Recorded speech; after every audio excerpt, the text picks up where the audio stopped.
What does he have to do to win them over?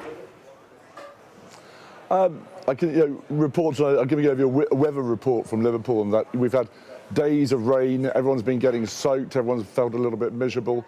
Just been walking over to the conference centre today. The rain stopped. Skies are clearing. So leaving a little trace of sunshine. I think that's what Keir Starmer is going to try and do with his speech. I think people felt perhaps the gloom and doom, which he had warned people he was going to have to do and say. He'd said it during the election. Some people think he overdid that. I think today he's going to try and just lift people's sights a little bit to that horizon where there may be a bit of sunshine coming. It's not there yet. There's a lot of work, a lot of long journey to get to the destination. But I think by talking about the destination, talking about what Britain would look like if he succeeds in bringing his missions to reality, that's where he needs to take the party now. It's not just about hard graft, about fixing the foundations. It's about what you can build once you fix those foundations. I love the fact that you think that he can stop the rain and make the sunshine come. That's fantastic. He's going to... What's he going to have to... It's a metaphor. Yeah, yeah, I got that. What's he going to have to do about taking this money off pensioners?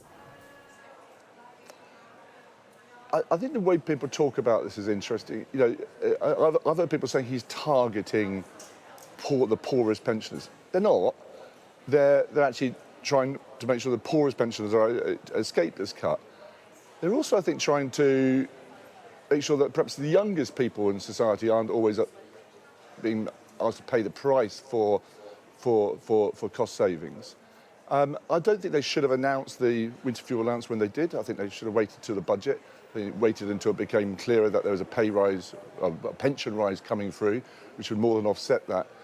So I think there's some of the optics and the comms around it haven't always been perfect, but the substance of it is, they said that they were going to have to take difficult decisions, and guess what? They've had to take some difficult decisions. They said that the inheritance from the Tories was going to be awful, and guess what? It is awful. It's even worse than they expected. And so I think kind of, once you sort of scrape away the froth around this and some of the sort of handling of the optics, there is a better story that they can tell. OK. They didn't tell us that the Prime Minister's wife was going to take freebies until they had to.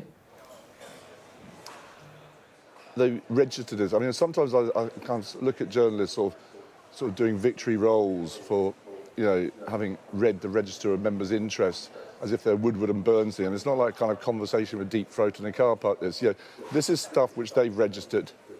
I think perhaps, again, it could have been better handled. There could have been a clothing allowance for the Prime Minister and his wife paid for out-of-party funds rather than a gift in kind from a particular person.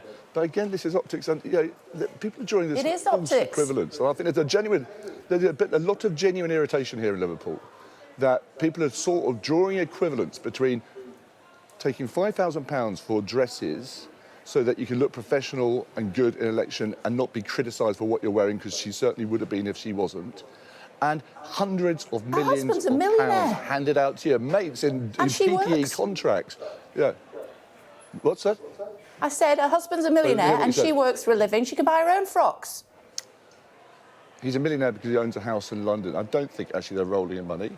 I think they will be buying their own frocks or their own suits and their own glasses in the future.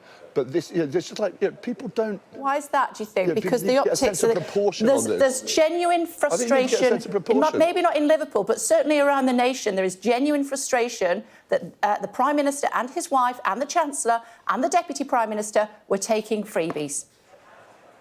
They weren't taking freebies off the taxpayer.